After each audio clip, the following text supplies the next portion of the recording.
Isaías 64 del 1 al 9. Dice la palabra del Señor: ojalá rasgaras los cielos y descendieras, las montañas temblarían ante ti, como cuando el fuego enciende la leña y hace que hierva el agua. Así darías a conocer tu nombre entre tus enemigos, y ante ti temblarían las naciones. Hiciste portentos inesperados cuando descendiste. Ante tu presencia temblaron las montañas. Fuera de ti, desde tiempos antiguos, nadie ha escuchado ni percibido, ni ojo alguno ha visto a un Dios que, como tú, actúe en favor de quienes en Él confían. Sales al encuentro de los que alegres practican la justicia y recuerdan tus caminos, pero te enojas si persistimos en desviarnos de ellos. ¿Cómo podremos ser salvos? Todos somos como gente impura, todos nuestros actos de justicia son como trapos de inmundicia. Todos nos marchitamos como hojas, nuestras iniquidades nos arrastran como el viento. Nadie invoca tu nombre ni se esfuerza por aferrarse a ti, pues nos has dado la espalda y nos has entregado en poder de nuestras iniquidades. A pesar de todo, Padre, nosotros somos el barro y tú el alfarero. Todos somos obra de tu mano. No te enojes demasiado, Señor. No te acuerdes siempre de nuestras iniquidades. Considera, por favor, que todos somos tu pueblo.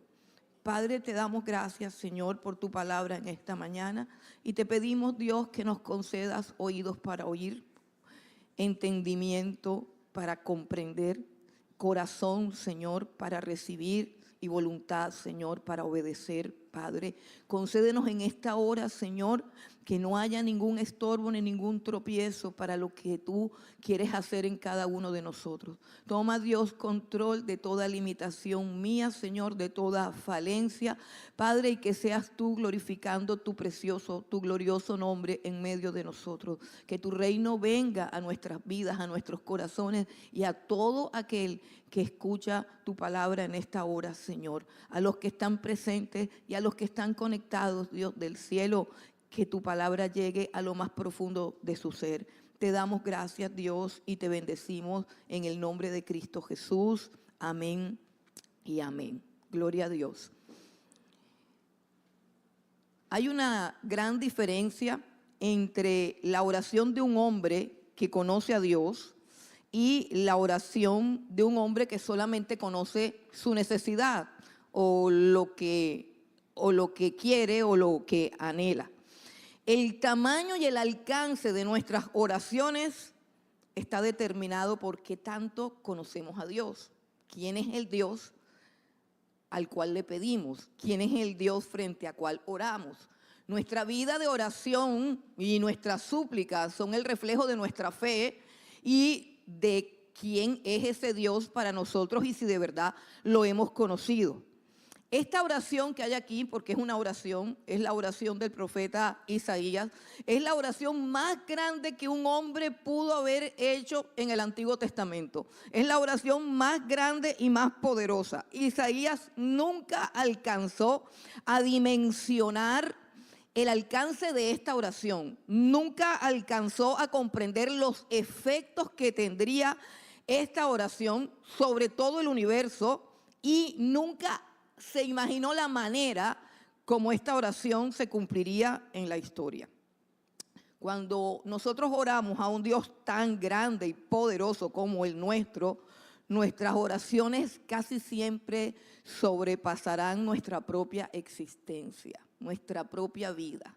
Las oraciones son siempre más grandes y los resultados de nuestras oraciones muchas veces alcanzarán a varias generaciones y aún a la eternidad. Cuán grande es el poder que Dios nos ha dado a través de la oración y cuán grande es el crimen de descuidarla, de menospreciarla y de no tenerla en su justo valor. Isaías hizo esta gran oración porque Isaías conoció a Dios. Lo conoció primero de una forma experimental.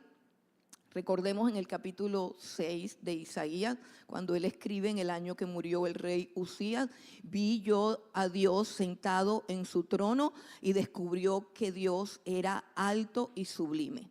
Descubrió que su gloria llenaba el templo hasta el punto de que su gloria, su grandeza, hacía estremecer los quiciales de la puerta. Conoció que la santidad de Dios era como un fuego consumidor y que nadie podía permanecer delante de él. Entendió que ningún pecador podría permanecer vivo delante de su presencia. Pero también conoció la grandeza de su misericordia y el poder que tiene para redimir, para salvar y para limpiar a los pecadores. Isaías oró porque conocía a Dios y hizo esta oración magistral, poderosa, sobre todo eterna, gloriosa, una oración que trasciende, repito, muchísimas generaciones, que trasciende toda la historia y que se conecta con la eternidad. Pero además que esta oración no solamente está basada en el conocimiento y en la gloria del poder de Dios, porque ese es el fundamento de la oración. Oramos a Dios porque sabemos que Él tiene el poder, que Él tiene la autoridad, que Él es competente para hacer las cosas mucho más allá de lo que creemos, de lo que esperamos. Oramos a Dios fundamentados en su gracia y en su misericordia. Oramos porque Él es bueno, dice, porque sabemos que Él existe, porque también sabemos que Él galardona a los que le buscan, pero también oramos movidos por una necesidad, movidos por una angustia, movidos por un dolor. El dolor nos mueve a la oración. De hecho, cuando todo está bien, casi poquito oramos. Pero oramos movidos por un dolor, por una preocupación, por una angustia. Y en este sentido, el profeta Isaías está movido por una preocupación grande que tiene que ver, y por un dolor grande que tiene que ver con dos grupos de personas. Aquí en esta oración de Isaías hay dos grupos de personas. El primer grupo de personas son los enemigos de Dios, los enemigos de Dios. Y Isaías está orando por causa de esos enemigos de Dios, porque esos enemigos de Dios tienen un problema, y es que los enemigos de Dios no es que no conozcan a Dios, no es que no sepan que Dios existe, sino que han decidido voluntariamente, obstinadamente, negar su existencia y vivir sin Él y aún en contra de Él. Los enemigos de Dios. ¿Qué pide Isaías con respecto a los enemigos de Dios? Y en el capítulo 64, él dice: si rompieses los cielos y descendieras. Si rompieses los cielos y descendieras y dieras a conocer tu nombre. A aquellos que por algún motivo, repito, aunque saben que Dios existe, están obstinados en ignorarlo y en vivir en contra de su ley y de sus mandamientos. Él dice: si rompieses los cielos, primeramente, ¿por qué esa frase de romper los cielos, rasgar los cielos? Esa frase viene de aquel conocimiento que tiene Isaías de que la gloria de Dios, su poder, su autoridad, son mucho más grandes y más fuertes que el mismo cielo que lo contiene. En el cielo hay algo que es más grande que el mismo cielo, y es el trono de Dios. En el cielo hay algo mucho más grande y más poderoso, y es Dios mismo. El cielo ni siquiera lo puede contener. Salomón escribió eso en el primer libro de Reyes, capítulo 8, versículo 27. No sé cómo está el buscador, está hoy lento, debe ser el equinoccio.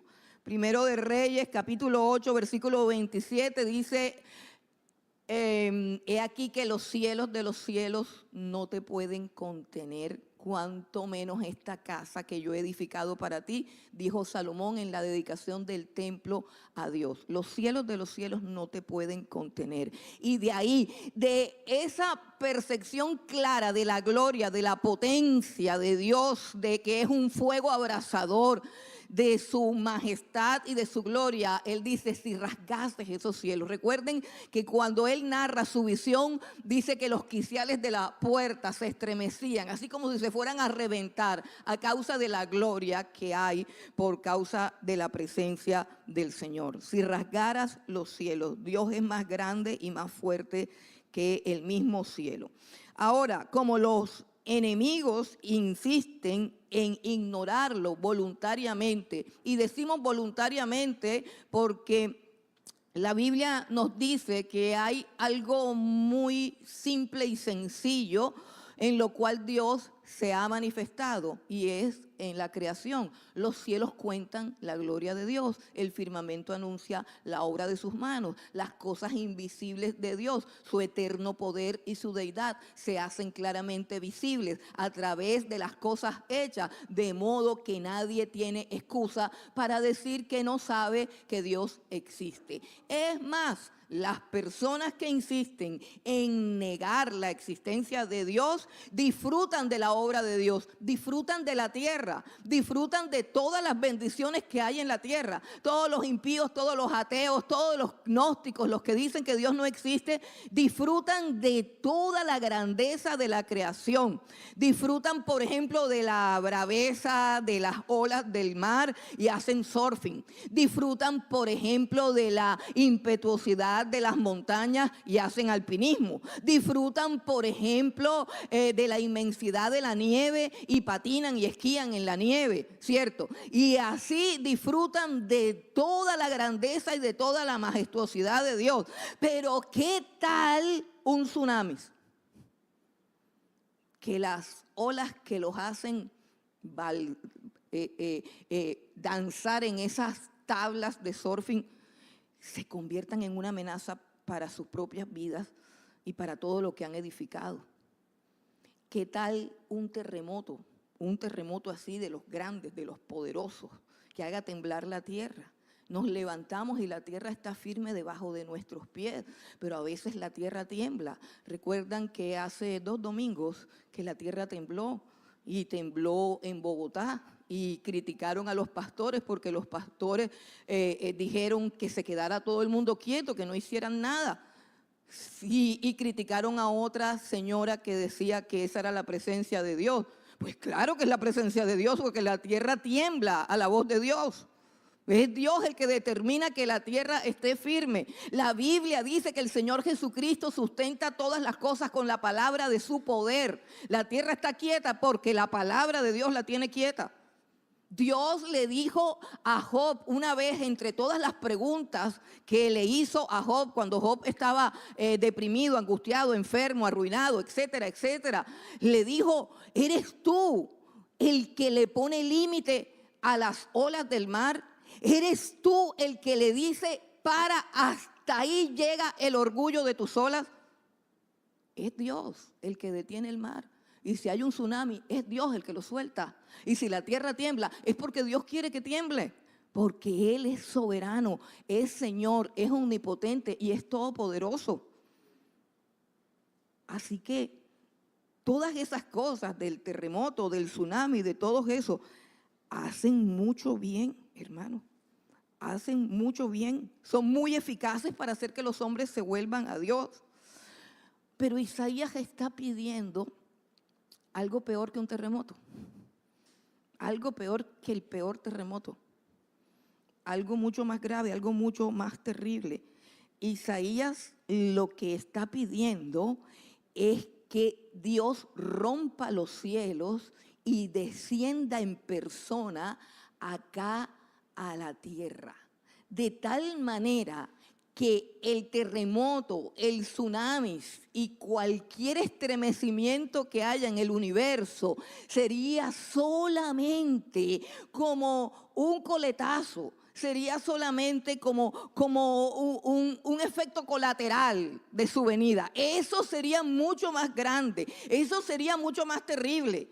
Eso sería mucho más grave, eso sería mucho más aterrador, sobre todo para aquellos que no lo están esperando. Sería supremamente grave. Y quiero decirte que esa petición de Isaías con respecto a todas las naciones y a todos los pueblos que aborrecen a Dios, aún sabiendo que Él existe, está planillada en la agenda de Dios y se va a cumplir. Quiero que vengas un momento conmigo al libro del Apocalipsis en el capítulo 6 y mires cómo Juan vio el cumplimiento de esta oración, porque no hay oración alguna que Dios deje sin respuesta. Ven conmigo a Apocalipsis capítulo 6 y vamos al versículo 12. Apocalipsis 6, 12. Y dice la palabra del Señor, leemos del 12 al 17, dice: miré cuando abrió el sexto sello y he aquí hubo un gran terremoto. Y el sol se puso negro como tela de silicio y la luna se volvió toda como sangre.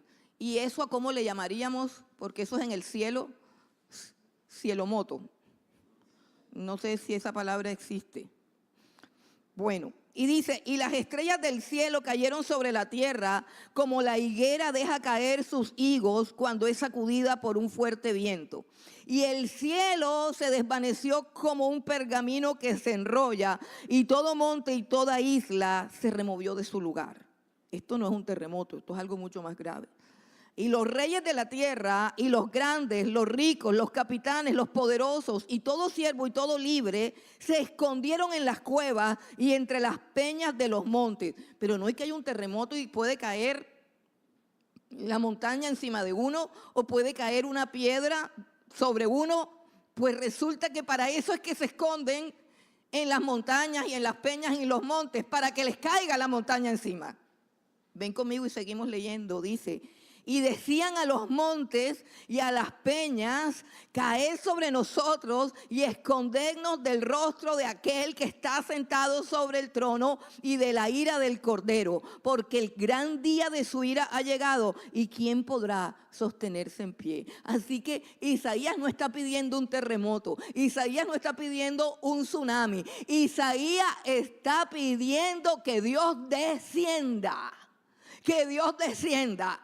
Pero cuando Dios descienda, todo se va a estremecer, tanto el cielo como la tierra, porque ni el cielo ni la tierra lo pueden contener. Cuando Dios decida mostrar su grandeza y su poder, y eso está escrito en su agenda, va a suceder, va a suceder. Cuán poderosa y gloriosa es la oración cuando conocemos al Dios al cual le estamos pidiendo. Cuán poderosa fue esta oración. Este hombre hizo la oración y nunca pensó la magnitud de la respuesta. Nunca pensó lo que iba a suceder y cómo Dios escribiría esta historia y cómo lo real iba a superar lo que él soñó en su cabeza, en su mente. Y aquí está diciendo que cuando Dios descienda, el cielo mismo se va a romper, el cielo mismo se va a desvanecer. También lo dice el autor de Hebreos cuando habla del reinado del Señor Jesucristo. Dice que tanto el cielo como la tierra se envejecerá, se acabará y se enrollará, como quien enrolla una alfombra que ya no sirve y la bota en la basura. Tanto el cielo como la tierra, ante la gloriosa manifestación de Dios en toda su potencia y en todo su esplendor. Y nadie va a querer que Dios lo mire. Nadie va a querer ver el rostro de Dios. La NBI dice, escóndanos de la mirada de Dios. Es decir, en otras palabras, prefiero morir aplanado por una montaña. Prefiero morir por una pesada capa de plomo que me caiga, a que Dios me mire por un segundo, a poder ver su rostro. Y eso es lo que dice Isaías que quiere, pero no para que sus enemigos sean destruidos. Dice, entonces temblarán delante de ti todas las naciones. ¿Cuál es el problema de la humanidad? Que no le teme a Dios. Ese es el problema de la humanidad. ¿Cuál es el problema de nosotros, la iglesia? Que no le tememos a Dios.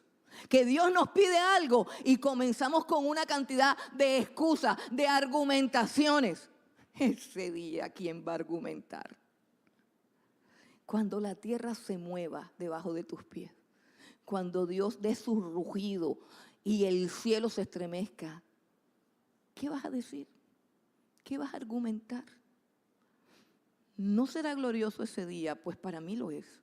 ¿No será glorioso el día en que ningún altivo, ningún arrogante, ningún filósofo, ningún teólogo podrá abrir su boca, sino que todos se postren y tiemblen ante su presencia?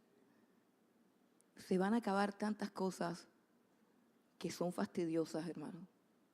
Tanta necedad que hay en el pueblo de Dios. No solamente en el mundo, porque es que el mundo no conoce a Dios, pero para mí es mucho más detestable la necedad de nosotros como pueblo de Dios, la falta de reverencia, la indiferencia de un pueblo que debiendo conocer a Dios y debiendo adorarlo como Él es digno, por lo menos conforme a lo que Él ha dicho que es, no lo conozca, no lo conozca, no lo conozca. Y por eso es que mentimos. Y por eso es que fornicamos, y por eso es que somos infieles, y por eso es que pecamos, y por eso es que nos levantamos con una desfachatez y nos vamos así sin ni siquiera doblar nuestras rodillas un segundo delante de Él. Y por eso es que argumentamos contra los pastores, contra las autoridades, contra todo el mundo, porque hay todavía esa soberbia que es ausencia del temor de Dios.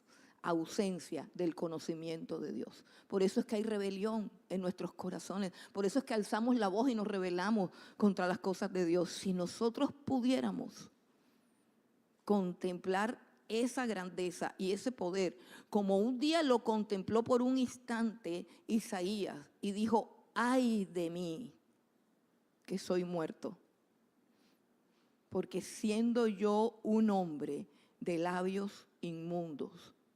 Bueno, ¿y quién aquí tiene los labios inmundos? A ver. Ay, los demás son ángeles. Labios que insultan, que ofenden, que mienten, que murmuran. Esos son labios inmundos. Cuando le contestas mal a tu papá, a tu mamá, a tu abuela, a tu tío, a tu esposo. Esos son labios de rebelión, de inmundicia. Y Él dice, ay de mí, que siendo yo un hombre de labios inmundos y habitando en medio de un pueblo que tiene los labios inmundos, mis ojos han visto al Rey Jehová de los ejércitos. Ay de mí. Si nosotros pudiéramos contemplar esa visión tan clara todos los días, se nos acabarían tantas excusas, necedades, vanidades, rebeliones, torpezas. Pero como nuestros ojos a veces están cegados por tantas cosas que vemos, entonces nos hace falta el terremoto. Qué tristeza saber que a la misma iglesia del Señor Jesucristo le hace falta ver a la tierra temblar, ver y recordar que Dios es fuego consumidor. Porque de esas cosas no se debe hablar porque estamos en la era de la gracia y yo sé que, como les dije el otro día, yo sé, todos los días oro porque sé que ustedes tienen problemas, tienen tribulaciones, tienen angustias, tienen luchas, tienen carencias, tienen deudas, tienen depresiones. Yo sé todo eso, porque yo también las tengo. Pero Dios quiere que le conozcamos. Porque no hay nada que sane más al ser humano que el conocimiento de Dios. No hay nada que transforme más a una persona que ver a Dios. ¿Usted cree que Isaías no tenía problemas personales cuando le pasó lo que pasó, que vio a Dios? Él dice, eso fue en el año en que murió mi tío, el rey Usías. Fue un año de crisis política, moral y espiritual sin precedentes en la nación. Fue un año turbulento en el que no se sabía para dónde iba Israel. Todo pintaba negro, todo pintaba mal. Él tenía problemas, pero todos los problemas desvanecieron cuando vio a Dios sentado en su santo templo, sentado con su grandeza y con su poder. Esto es lo que Isaías pide para los hombres impíos, para las naciones. Esto es lo que Isaías dice que puede sanar a la humanidad. Y de hecho, eso es lo que un día va a suceder sobre la tierra. Y entonces ya nadie se podrá levantar contra Dios, ya nadie se podrá levantar contra la autoridad. Solamente el Señor Jesucristo reinará. Si rompieses los cielos y descendieras, a tu presencia se escurrieran los montes y las naciones temblarían. Ahora, Isaías también ora movido por la necesidad del pueblo de Dios. El mundo afuera tiene una urgente necesidad de conocer el poder de Dios y la grandeza de Dios para recuperar el temor de Dios que nos lleve a vivir justa y tranquilamente en esta tierra, mientras vivimos en esta tierra. Pero el pueblo de Dios también es objeto de esta oración. Y hay algo bien importante con respecto a eso de hacer estremecer los montes. ¿De dónde sacó Isaías que si Dios descendía, las montañas se estremecerían? O sea, ¿de dónde sacó él que el descenso de Dios a la tierra produciría un terremoto acá en la tierra? Y eso lo sacó de algo que evidentemente sucedió en Israel. En los días de la ley, en los días en que el pueblo de Israel fue rescatado de Egipto. En Éxodo 19 podemos encontrar un relato. Retrocedamos un momentico en nuestras Biblias a Éxodo 19, es el segundo libro de la Biblia. Éxodo 19, desde el versículo 18 en adelante, podemos mirar lo que pasó en el monte Sinaí. Dios descendió para dar su ley. Yo creo que este evento o esta escena que hay entre los capítulos 18, 19 y 20 es algo que tenemos que sentarnos a leer con total detenimiento para que se nos quite esa vana y fresca manera de vivir y conozcamos un poquito acerca de la grandeza de Dios, como Dios debe ser conocido. Capítulo 18, 19 y 20 del libro del Éxodo. Dios dio su ley y nosotros tenemos esos 10 mandamientos y conocemos los 10 mandamientos, pero nosotros no sabemos en qué contexto lo dio y cuál fue el escenario en el que Él dio esos mandamientos. Y como no vamos a leer 3 capítulos aquí, le voy a decir que esos mandamientos fueron pronunciados por Dios, pero que la voz de Dios, el sonido de su voz, era algo tan fuerte. Es decir, que el sonido de la voz de Dios va a unos decibeles, por así decirlo, tan altos y tan fuertes que son percibidos por el oído humano solamente como una bocina. O sea, no se puede entender con claridad lo que él dice, pero él estaba dando los mandamientos con su propia voz audible, solo que era muy complicado para la gente escucharlo. Y al mismo tiempo la Biblia dice que él había descendido al monte Sinaí. El mismo Dios había descendido al monte Sinaí y dice que el monte Sinaí echaba humo y había fuego en el monte Sinaí y que el monte Sinaí temblaba. Isaías no estuvo ahí en ese momento, pero ese episodio quedó plasmado en el corazón, en la mente y en la memoria de aquella generación de judíos que lo presenció temblando. ¿Cuánta necesidad tenemos nosotros de presenciar algo así? Porque no hemos creído en la grandeza del poder de Dios lo suficiente como para honrarlo y temerle. Entonces, en Éxodo 19, y vamos a leer del versículo 18 en adelante, dice: todo el monte Sinaí humeaba, porque Jehová había descendido sobre él en fuego. Y el humo subía como el humo de un horno, y todo el monte se estremecía en gran manera. El sonido de la bocina iba aumentando en extremo. Moisés hablaba y Dios le respondía con voz tronante. Y descendió Jehová sobre el monte Sinaí, sobre la cumbre del monte, y llamó Jehová a Moisés a la cumbre del monte. No seguimos leyendo porque está largo, pero lo que quiero que sepan es que eso de que Dios descienda a un lugar implica siempre conmoción de todo, terremoto de todo, estremecimiento de todo, por causa de su grandeza, por causa de su poder.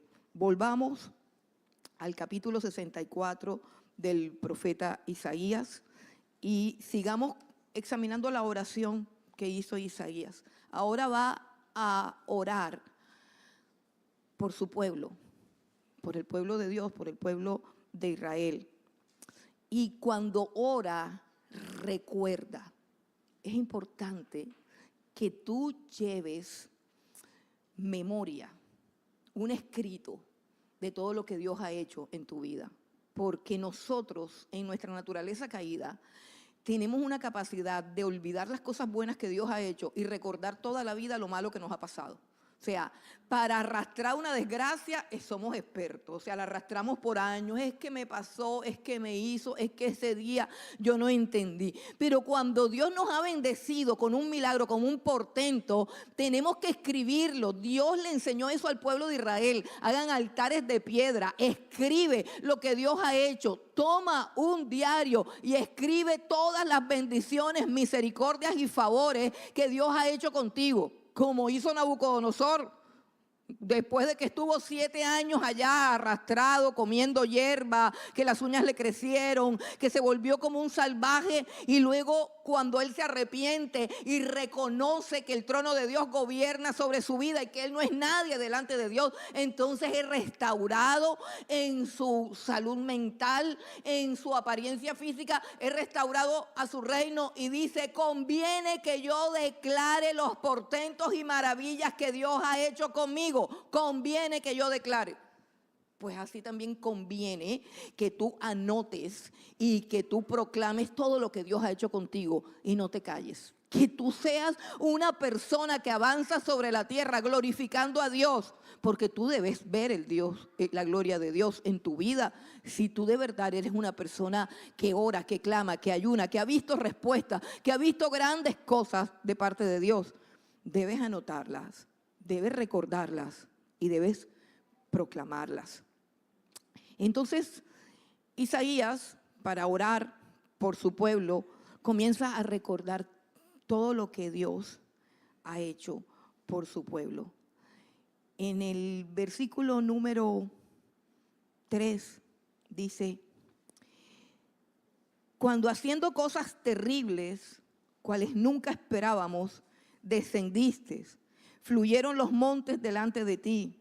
Ni nunca oyeron, ningún oído percibió, ni un ojo ha visto a un Dios diferente a ti que haga todo lo que tú has hecho por lo que en Él espera.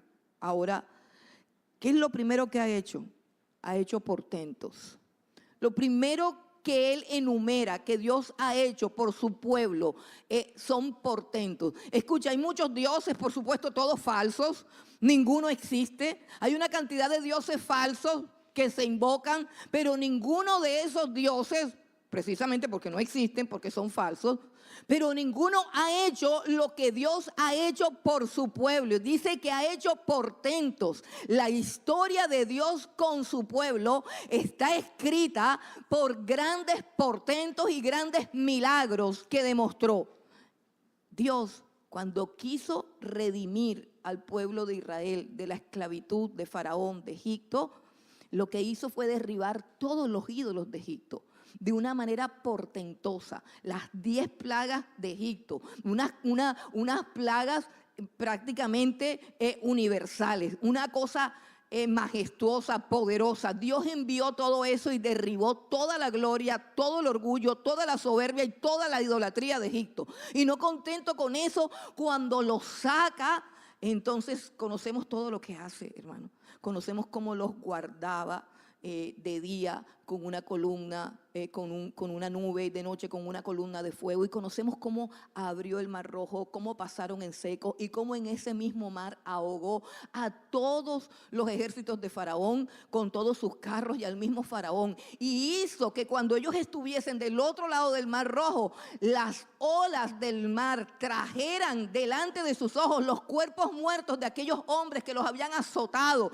que los habían abusado y que los habían maltratado por años, por décadas, por generaciones, para crear un pueblo que creyera en Dios, que temiera a Dios, que fuera fiel a Dios, que tuviera motivos claros y contundentes para colocar a ese Dios en el centro de su vida, en el centro de sus decisiones, de todo, de toda su existencia. Dios es el único Dios que hace portentos por aquellos que confían en Él. Y Dios no ha cambiado. Dios no ha cambiado. Si Dios hizo eso por Israel, ¿qué no hará con nosotros? ¿Qué cosa no estará dispuesto a hacer Dios por ti? Dice, Dios es un Dios que hace portentos por los que en Él creen. Y esa es una gran diferencia para con todos los dioses falsos que hay en el Olimpo. El Dios que nosotros adoramos es un Dios que hace portentos, que hace milagros, que hace prodigios. No así los otros dioses. Y para que nosotros tengamos claridad de cuán dispuesto está Dios a bendecirnos, a socorrernos, a ayudarnos o a respondernos con milagros y portentos, la palabra de Dios dice que el que no escatimó a su Hijo Jesucristo, sino que lo entregó por cada uno de nosotros, ¿cómo no nos dará junto con Él todas las cosas? Dios es un Dios de portentos. No sé si recuerdan lo que hizo por Josué. Dios hizo que el día se detuviera solamente porque Josué peleaba una batalla. Yo quiero que vengas conmigo a ese pasaje, está en Josué capítulo 10, versículo 12 al 14. Qué grande es Josué. Qué glorioso es Josué. ¿Y saben por qué?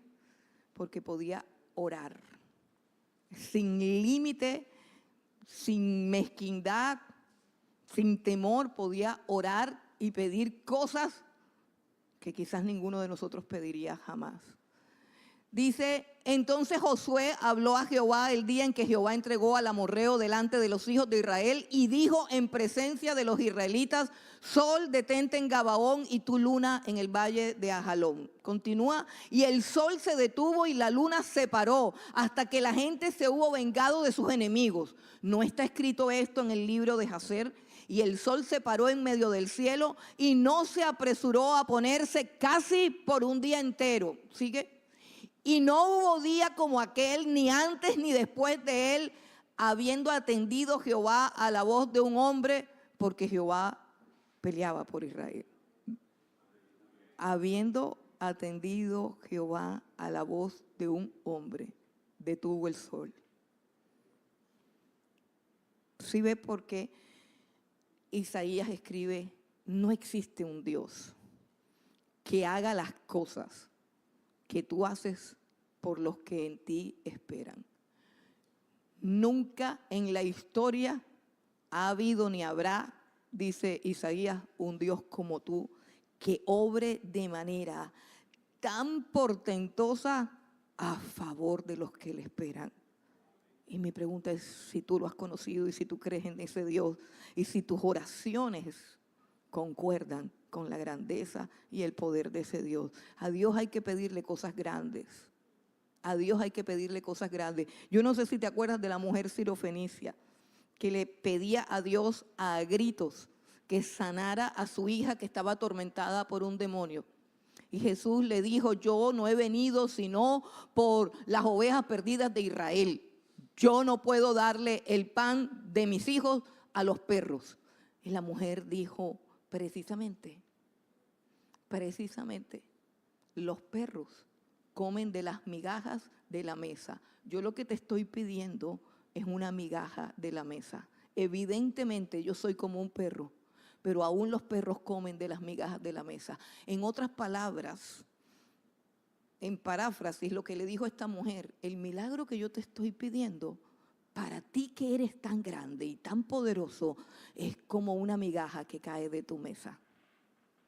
A Dios hay que pedirle conforme a lo que Él es. No sea que nos estemos perdiendo de todas las bendiciones que Él está dispuesto a darnos.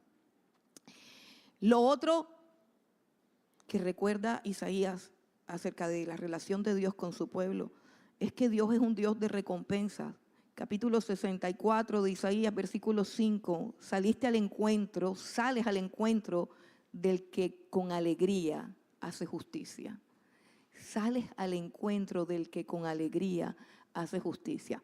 Miren una cosa, que este es el mismo texto donde aparece aquella frase de que nuestras justicias o nuestras obras son como un trapo de inmundicia. Y están pues los señores doctores ortodoxos tienen eso así como algo sagrado, o sea, y lo llevan a una connotación tan desmoralizante en que, hombre, entonces todo lo que hagamos bueno siempre es como un trapo de inmundicia. No, señor, escúchame. Es cierto que nuestra justicia para estar delante de Dios tiene que ser la justicia perfecta del Señor Jesucristo, pero también es cierto que Él nos ha puesto para que llevemos fruto. Él también nos ha puesto para que andemos en buenas obras y que Él espera que en nuestra conducta haya esa justicia y que la hagamos con alegría. Dice, saliste al encuentro del que hace justicia con alegría,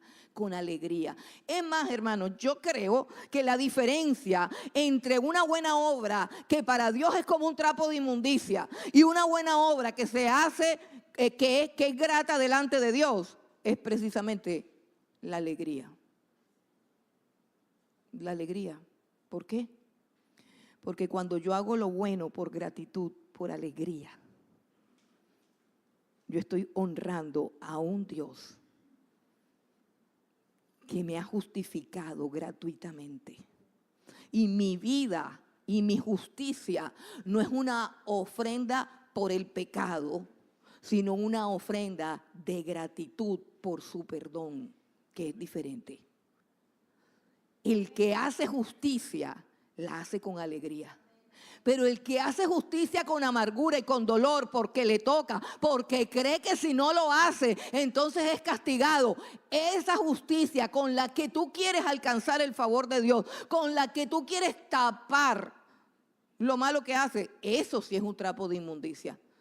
Pero Dios espera que tú y yo tengamos una vida que resplandezca en esta tierra precisamente por su justicia. Y por eso las luces se están apagando, las luces de la falsa justicia, las luces de la hipocresía se están apagando. Y lo que tenemos es un escenario de oscuridad, de tinieblas, de perversidad y de maldad, para que salga a relucir los que son verdaderamente justos, los que hacen lo bueno por alegría. Y no para que los vean, ni porque les toquen, ni porque les toca hacerlo. Saliste con alegría. Saliste con alegría. Saliste al encuentro de los que hacían justicia con alegría. ¿Qué quiere decir eso, hermano? Que Dios se acerca al que hace el bien. Dios se acerca al que hace justicia. Dios se acerca al que hace lo bueno. Hagamos lo bueno. Dejemos de estar pensando en ese misticismo, en ese encerramiento. Hay que salir, como dice el Señor, ahora que estamos en ayuno. ¿Qué dice Isaías acerca del ayuno? No es el ayuno que yo escogí, que partas tu pan con el hambriento, que quites el dedo acusador, que no te escondas de tu hermano cuando te llama. Eso es hacer justicia y hacerlo con alegría. Hacerlo con gozo. Pero resulta que también recuerda Isaías que Dios es un Dios que se enoja. En el versículo 5, sí, He aquí tú te enojaste porque pecamos. En los pecados hemos perseverado por largo tiempo. ¿Podremos acaso ser salvos? El Señor se enoja cuando persistimos en nuestros pecados. ¿Por qué, hermanos? Porque al persistir en nuestro pecado, Dios se aleja de nosotros. Y cuando Dios se aleja de nosotros, quedamos a expensas de nuestras propias pasiones y de nuestras bajas inclinaciones. Todo lo bueno que hay en nosotros, la alegría, el gozo y el deseo de hacer el bien y de bendecir a los demás, es una fuente que proviene de su presencia y de su palabra. Es una fuente que emana de Él viene todo lo bueno. Entre más cerca estés de Dios, mejores pensamientos, mejores intenciones, mejores deseos, mejores proyectos, mejores planes, mejores reacciones tendrás. Entre más cerca estés. Pero entre más lejos estés, más te domina la avaricia, más te domina la codicia, más te domina la lujuria, más te domina todo lo demás que sabe que nos domina. Y por eso Dios simplemente cuando se hace al lado ya nos está castigando. Cuando Dios se hace a un lado porque nuestra conducta es persistente, escucha, persistente en la maldad, persistimos en lo malo y decimos y oímos, deja eso, termina con esto, cierra esa puerta, acaba con esto y persistimos. Hermanos, Dios se va, no se va inmediatamente, escucha, no se va inmediatamente. Porque el Espíritu ha venido a morar en medio de nosotros para convencernos de pecado, de justicia, de juicio, para redarguirnos día y noche. Y a través del Espíritu y a través de su palabra, Dios nos muestra, deja de hacer esto, deja de hacer lo otro. No sigas en esa indiferencia. No sigas en esa contienda. Termina la contienda, arregla tu casa, reconcíliate con tu esposo, reconcíliate con tu esposa, perdona al hermano, deja de hablar vanidad. Dios está pidiendo, hermano, Dios está pidiendo que no sigamos haciendo lo que sabemos que está mal. Escucha, he escuchado a otras personas que están sirviéndole a Dios y que están metidas en oración. Y quiero nuevamente reiterarles, Dios está pidiendo altares familiares. Yo no sé quién está obedeciendo y quién no está obedeciendo, pero se los digo delante de Dios. Anoche Dios me confirmó, soy yo el que estoy pidiendo altares en las casas de cada uno de ustedes. Dios está pidiendo un altar en la casa de cada uno de ustedes, porque Dios va a conmover esta tierra, porque Dios va a conmover esta nación. Y no sirve venir el domingo a la iglesia solamente, no sirve. Tú tienes que tener un altar en tu casa. Te lo estoy diciendo en serio. Delante de Dios y de parte de Dios te estoy hablando. Y todo aquel que cree que estoy jugando y todo aquel que cree que esto puede ser aplazado va a recibir un golpe de parte de Dios. Porque Dios ya no tiene tiempo. Tú no tienes tiempo. La humanidad no tiene tiempo. La agenda de Dios está lista. Nos queda poco tiempo. Y Dios quiere que tengas un altar en tu casa y que tú mismo seas un altar. El altar tuyo personal, el altar de tu familia y el altar de la congregación. Son 3 altares que tienes que tener tú. Repito, el tuyo, el de tu casa y el de tu congregación. Y no estoy jugando. No estoy jugando. Dios nos está llamando a ordenar nuestras casas. Dios nos está llamando a ordenar nuestra vida. Dice el Señor, ordena tu casa porque queda poco tiempo. Ordena tu casa. Lo que tú tienes ahí escondido, eso va a salir a la luz. Eso va a salir a la luz porque Dios va a remecerlo todo. Dios va a remecerlo todo. Dios quiere cristianos verdaderos. El cristiano que aquí es un santurrón y en la casa es un grosero, ese cristiano va a ser avergonzado, va a ser humillado. Dios no quiere más gente falsa. Cristianos con 2 mujeres. Cristianos con pornografía. Cristianos falsos, cristianos mentirosos. Deja lo malo, arrepiéntete y que Dios gobierne tu casa. y que Dios gobierne tus negocios y que Dios gobierne tu familia. Yo no lo digo por mí. Yo no lo digo por mí. Lo mío es ordenar mi casa. Y estoy sola con el Señor.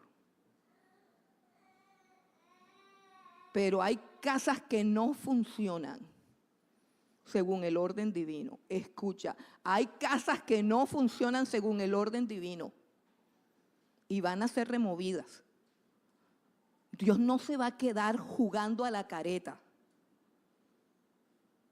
Hay gente que cree que puede mantener su casa al margen de la palabra de Dios y hacer un santuario para la mentira y para la hipocresía y luego venir aquí y fingir que son muy espirituales.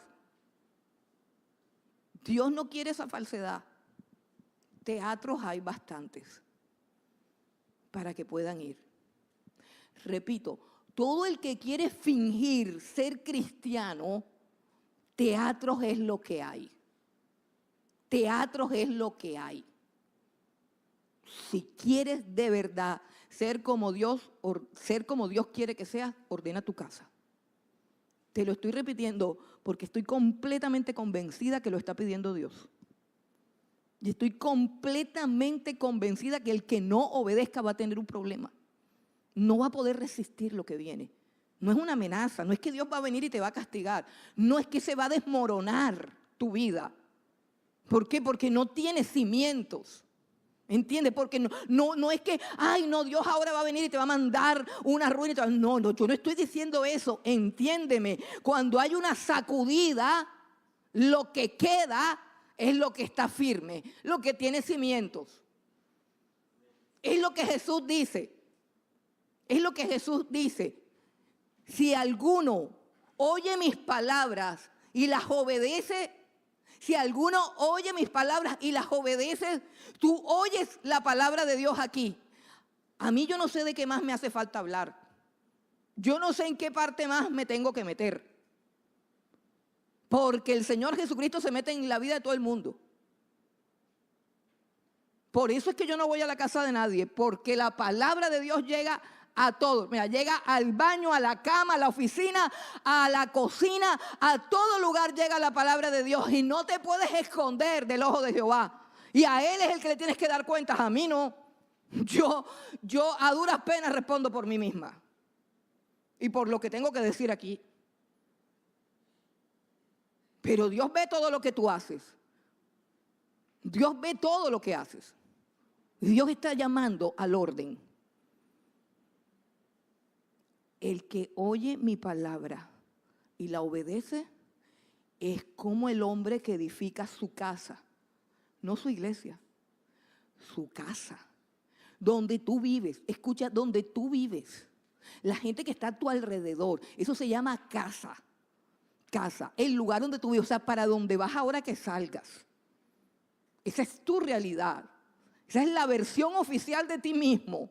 Eso es lo que tú eres. Yo no sé cómo es. A mí no me interesa. A veces hasta me entero. Y yo quisiera no enterarme. Pero esa versión, Dios la quiere ordenar a su propósito, a su imagen. Esa versión que tú tienes allá embolatada. Eso que tú no quisieras que nadie se enterara. Te doy una mala noticia. Ya Dios está bien enterado. Ya Dios está enterado de todo lo que está mal. Y por supuesto que todos tenemos cosas que están mal. Hermano, pero si hay una cosa de la cual la palabra de Dios te dice todos los domingos que está mal y tú no la has arreglado, eso se llama perseverar en el pecado. Escucha. Yo no te estoy hablando de los defectos que tú puedas tener, porque yo también cargo con otro poco. Yo estoy hablando de la palabra de Dios que va al punto. O sea, Dios ni siquiera dice, cambia todo eso. Dios siempre dice allí y te señala con el dedo y te pone el dedo en la llaga y dice, esto es lo que yo quiero. Es supremamente claro. Bueno, el Dios que yo conozco es así. Yo no sé, Dios de la demás gente, no sé. Pero el cristiano siempre está cambiando. El cristiano siempre está poniéndose raro. Ay, ¿qué le pasa? Que ya no. Pero antes sí, pero ya no. Pero antes te gustaba, sí, pero ya no. Pero antes lo hacíamos y todos éramos felices, sí, pero ya no, no más, no más. ¿Y por qué? Porque allá arriba me dijeron que ya no más. Entonces, hermano, ordena tu casa. Porque dijo el Señor Jesucristo, el hombre sabio obedece y su casa queda edificada sobre la roca. Y cuando vengan los ríos y soplen los vientos y corran las aguas, y vienen los ríos y vienen los vientos y vienen las aguas, pronto, pronto, pronto, dice, la casa quedará firme.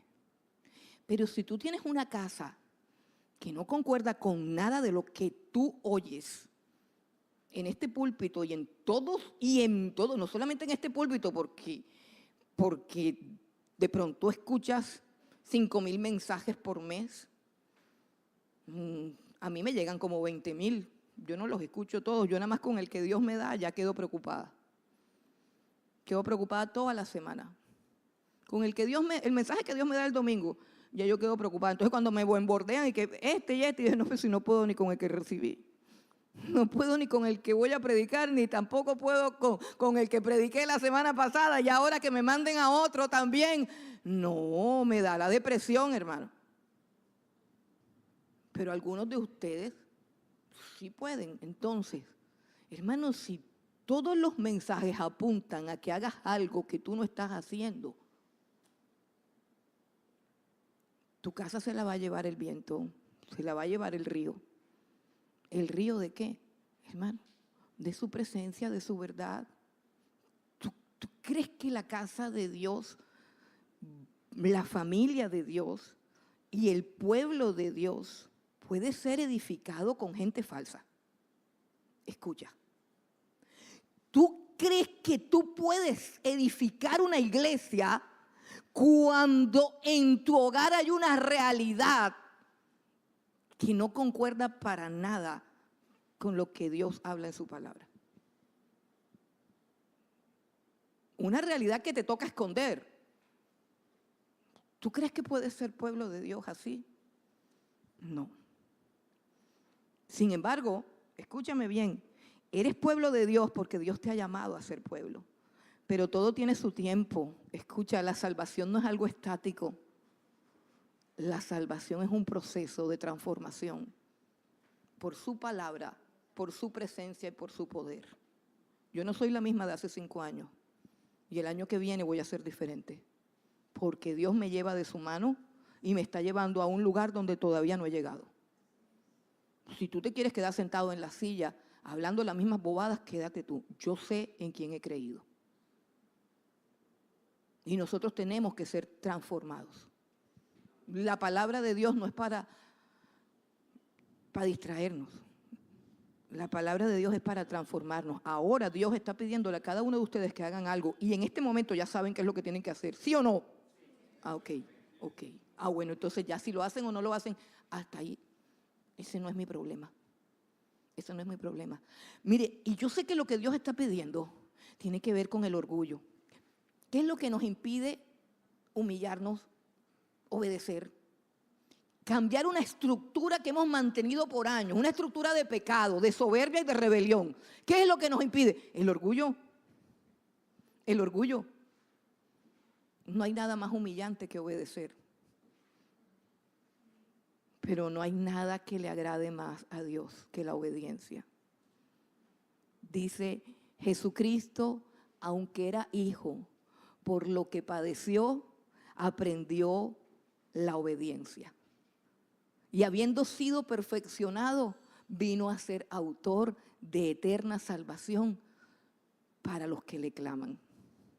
Y si Jesús por lo que padeció aprendió la obediencia, y es que era desobediente, no es que a Jesús nadie le había dado órdenes porque Él es Señor. ¿Sí entendiste?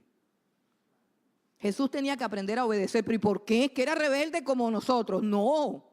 Tenía que aprender a obedecer porque las órdenes las había dado Él, porque Él hizo los cielos y la tierra, porque Él es la suprema autoridad del universo y tenía que aprender a obedecer, y para aprender a obedecer tenía que sufrir. ¿Y tú cómo ¿cómo vas a aprender a obedecer? ¿A través de qué método? ¿A través de qué prueba? No hay nada que santifique más al ser humano que obedecer. No hay nada más humillante que obedecer. No hay nada que sea más grato, que huela más rico. No hay mejor perfume que pueda oler Dios que el perfume de la obediencia. Todo lo demás para Dios apesta. Dios está pidiendo esos altares, hermanos. Dios recompensa a los que con alegría hacen justicia. Dios se enoja cuando persistimos en nuestro pecado. ¿Qué debemos hacer? Versículo 7. Nadie hay que invoque tu nombre. Mire lo que dice. Nadie hay que invoque tu nombre, que se despierte para apoyarse en ti. Ahora me gusta la NBI porque dice que nadie hay que te invoque, y decía, hasta donde leí, se me fue, por allá está, nadie hay que se aferre a ti. Es increíble la imagen que proyecta la Escritura con estas cosas, porque estamos hablando como de un ciclón, ¿cierto? Estamos hablando como de un tsunami.